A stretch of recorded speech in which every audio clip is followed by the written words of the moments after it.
Hi, John. Yo. Thanks for joining us. We really appreciate it. We're going to dive right in, John. So thanks again. The first question. Yeah, it's not. It's a good shot. Hi, John. Alex here from TalkSport. Congratulations on a great main event. Thanks, sir. I just wanted to ask you really about how much it meant to you to work that kind of match with someone you have such history with in Eddie Kingston. The promos leading up to it were amazing. It felt like you really enjoyed telling that story, even if your body didn't. Yeah, I love the whole thing. I think it was good. Felt like it was fucking good. Everybody seems to think it was good. I don't know, maybe everybody hated it, but I thought it was fucking awesome. It was. Yeah, the whole thing with Eddie has been really awesome. I guess I can say good things about him now because our beef is squashed for the moment. I have two headphones. All right. Yeah, the whole the way this all kind of came about was kind of Lance. I get called at 2:30 in the afternoon, day of Dynamite. I had a whole other set of plans for Lance and ideas that I pitched that was gonna go in a whole different direction, and then get to call Lance tested positive. Son of a bitch! Every week somebody's got COVID, whatever. So, what do you think about you and Eddie? Interesting. Jump right into this, and then he never choked him out, he never tapped, and then he's like, I didn't tap, and it's like it just made perfect sense. I was like, I think we can. I'm telling you, dude, we can do me and Eddie. Like, he's kind of new and he hasn't had a big name on the big stage for very long. I was like, I know this fucking guy. I know me and Eddie can sell a match. Like, it's in 4 weeks. I know we can. I just had all the faith in the world, and I've not handpicked or anything, any opponents, whatever Tony's put in front of me, whether it be every single title defense I've had, whoever he wants me to work with, I work with that person and do my absolute best to get them over and make them better than they came in with, and have a different style of match so that I can wrestle any style, high flyers, the technicians, the monsters, hardcore matches, wrestling matches. I can do any fucking style. I can do Bloodsport on Sunday and come in and do a crazy hardcore match on a Wednesday. I could do a dirty I Quit match like tonight. Just to show my versatility. But so I've whatever they put in front of me, I've taken. But with the thing with Eddie, I was like, yeah, man, I think we can do this. And Tony's like, let's do it. And we're talking about it. It was so easy. We just after we do the thing where he attacks me and he's talking all his trash, and I was like, dude, all we need to do is promos. We don't need to do any crazy angles. He doesn't need to hook my foot while I'm running the ropes or anything stupid. We don't need to overthink it. Like, we can if you want us to fill extra TV time, but like, all we need is promos. He'll talk a bunch of shit for a couple weeks. I'll talk a bunch of shit for a couple weeks from my home or my training camp or whatever. And then the week before, like the go home, we'll have a face-to-face. I sent Tony like a YouTube clip of like Nick Diaz, Paul Daly face off at Strikeforce. So I was like, we'll just have this kind of atmosphere, And then it turned out even better the way we did it. And it's so easy. The segment we did the other night in the ring, show up at 4:30. What do you want to do? Face-to-face talk for like 6 minutes. Okay. Me and Eddie talk a little bit. I don't really know what he's going to say, but we know the story. And it's like, it was like effortless because, I mean, you got to think about it and get in the mindset. But if I know story and you know the story and we become that person, we just go out there and talk and sell it. And I absolutely knew we could. And it just worked out great. And like Eddie and me are both, we don't put on the uniform in the morning and take it off at night. Eddie Kingston is the exact same person outside the ring as he's in. And I am pretty close in the ring as I am in real life. Like, there's not much difference with me and him. And we have so much history and there's so much real emotion there between us that like, it's just been easy and just a pleasure. And like, I love storytelling. I love physicality and the adrenaline and the danger and all that. I love that too. And the wrestling and, I want to get out there and trade some fucking holes, man. I love wrestling, but I love the storytelling. It's like the most satisfying thing, when you visualize something. I don't know how it came off, but I was like, dude, I'll be like, you gotta fucking quit, man. There's no other way out. And just, you're indignant and just same shot we had in the promo where I was behind you and you weren't looking at me. Give the fucking bird from behind. Like that. I don't know if it came off like that or not, but that was like I have shots like that in my head. Try to like visualize. I love this stuff's fun, man. So to answer your question, it feels good. Thanks, John. Next question is from Louis Dangor from Russell Talk. Louis? Hi, John. Thank you very much for taking time. And just a quick note, how you wanted it to come off definitely came off the way it did with that flipping the bird from behind bit. But question I wanted to ask you, at the end of the show, we saw a bit of a tease, I guess, for you and Kenny after he won the Eliminator tournament earlier on in the night. Obviously, you guys have faced each other before last year at Full Gear. Any sort of indication when that match is going to be? Is it a set date like a Revolution next year, or is it, I guess, where the story goes? And how are you feeling about working with Kenny again? I mean, I know the preliminary plans, but I can't reveal that, and that could change. We never know, especially in 2020. Shit can change. But yeah, definitely. Obviously, he's one of the best in the world, and sharing a ring with a guy that good is always awesome. So yeah, I just want to kind of bathe in the afterglow of tonight for right now and have a couple beers. But when I get back to work tomorrow and then focus on that, and we have a whole new thing that'll be a whole different set of circumstances than the last time we had a rivalry together. Now we're two different places. We're in completely different places as characters, as wrestlers, and to be a whole new thing. So, and that's a completely open book and a completely open chapter that we'll get down to working on. Thanks. Next question is from Cassidy Haynes from Body Slam. Cassidy? Hey there, John. How are you? What's up? I do have a question. Right before things went the way they did with Archer testing positive for COVID, they had stuff involved with you with Darby Allin and Will Hobbs. Are you guys hoping that you guys can return to that storyline at some point? Are you guys hoping that you can get back and work with Hobbs again in the near future, or maybe even another match with Darby sometime before the rematch with Omega? Yeah, I don't know when, or I'm sure I'll always. Whoa, weird static. I'm sure I'll always circle in the orbit of Darby Allin as a partner or a opponent over the future. So, and I always down for that. And no secret what I think about him. And big fan of Will Hobbs too. And I was looking forward to giving him some spotlight and shine in that little 6-man, and it never came off. And by the time we got back to where everybody was healthy, it was like, well, now we only have another, like, there's no point in even doing it now. I had a whole plan for that match that it all went to the wayside. It would have been directions would have gone a whole different way, but it just, there's like no point in doing the 6-man. But I mean, if next week you want to do a tag match I'd love to partner with Will Hobbs. I think he's got a bright future. I think he's got a lot of potential. So, I'd love the chance to work with newer guys and kind of help guys get along and get whatever rub I can give people, whatever I have to offer, whatever my ass can do for somebody. I'd love to. Thanks. Next up is Izzy from the Hot Tag with Izzy.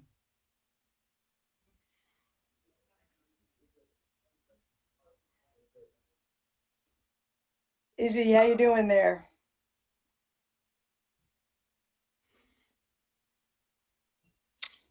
I'm not hearing nothing. Yeah, hold on one sec. I think she just needs to unmute her microphone.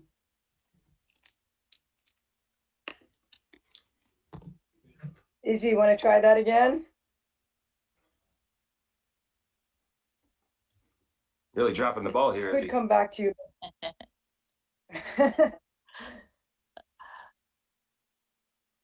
Let's give her one more chance. Then we can come back to you, Izzy, if you like. But do you want to try again? All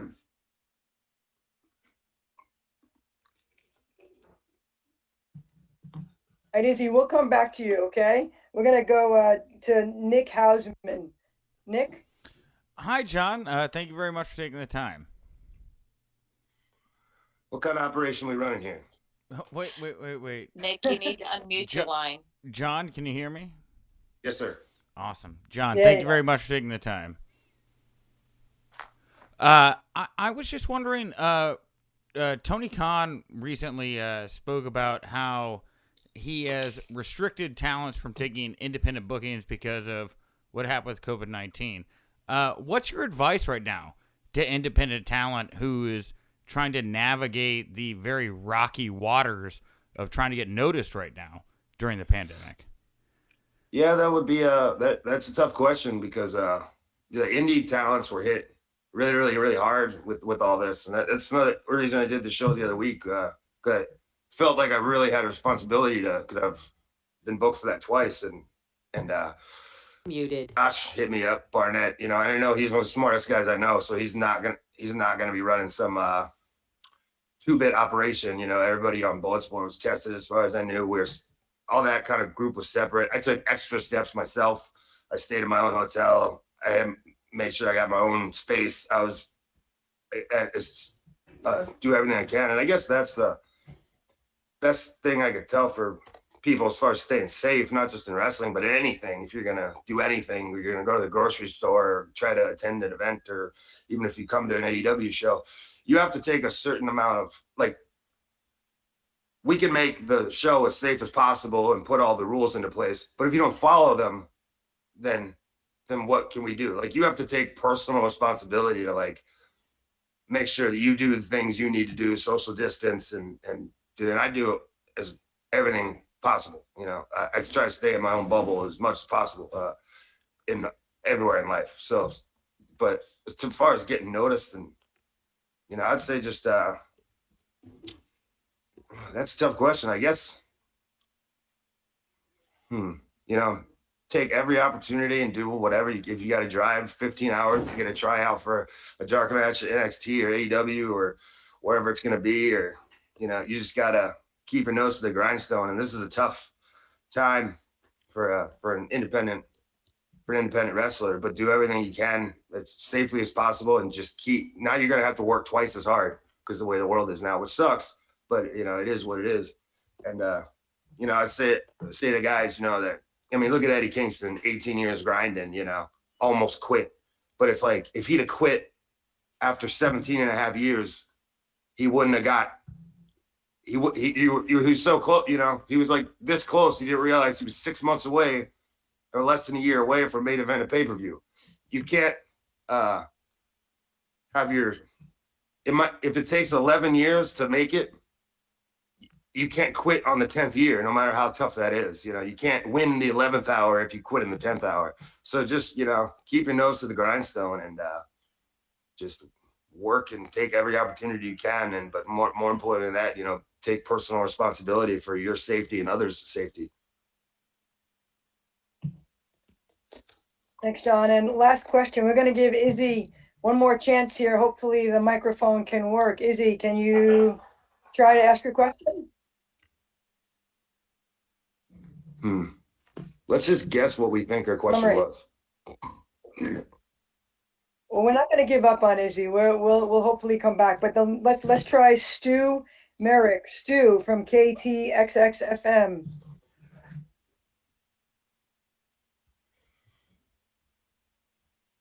Stu. There you go. John, congratulations on the win tonight. Appreciate you. You mentioned the stop and start of certain programs because of COVID-19 and such. You've dealt with it in your own circle as well. What's been kind of that guiding principle? What has kept you from getting too frustrated? Has there been a person that you've kind of sought solace from to keep you grounded and keep you in the game, so to speak, I guess, as far as not getting too frustrated about, you know, your work being affected by this pandemic? Well, I'm the world champ around here, and it's not my job to get frustrated. It's my job to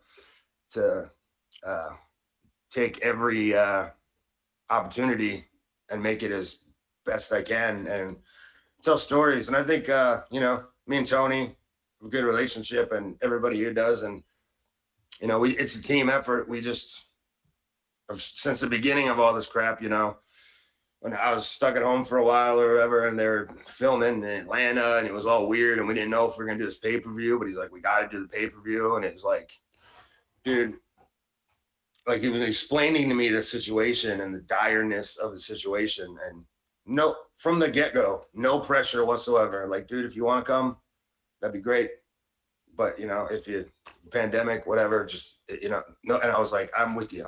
I'm 100% with you. I'm ride or die with you, man. Let's do this because it's vital to the industry that AEW be a success for the whole industry, for as the good things that have all come from it across the board. So, but you know, as far as those storylines, you just got to pivot. You got to realize in 2020, and for hopefully not into next year, whatever, however long this thing is around, the day of the show, no matter what show it is, everything can change because somebody can get sick on the day or pop for COVID or whatever, or somebody was in contact with somebody and like it, you can't literally bubble wrap yourself. You know, you might find out that shit, I was in contact with, and like now I'm off the show. Like that can happen. Like the whole card today could have changed, you know, on a dime. And it's just, and I think fans are sympathetic to that and understand that, like, you know, I know everybody would rather people be safe. And, you know, if we didn't get this match, we didn't get me and Archer that week, we'll do it in 2 weeks. No big deal. You know, we'll just do it in 2 weeks. We didn't have me and Cage on the one day. We'll do it in 2 weeks. No big deal. Like, you just got to kind of roll with the punches. And, you know, Eddie is a guy who took, you know, an opportunity and stepped in. And we have so many guys in AEW who are ready to step in on a moment's notice and take opportunity that, you know, I got all these great wrestlers to wrestle. So it's easy for me. And it's, if I didn't get to work with this guy, this other guy presents a whole new set of challenges and a new opportunity for a different story. It's just an endless opportunity for different kinds of storytelling. So, and we got 52 weeks in a year, 2 hours every week. There's plenty of time to tell plenty of stories. So if you got to miss something here and circle back around to it, you know, long-term stories are going to be a little tough for the next year because, like I said, anything can change at a moment's notice. So you just take it as it is and roll with the punches. It's my job to, you know, it's been my job in 2020 to try to bring stability in a very unstable world. And when you tune in for a distraction and inspiration, just fun is what you tune in to watch wrestling for. That's the best we can provide.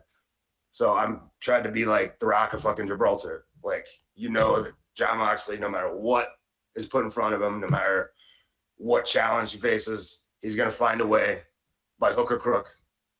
He's the fucking champion.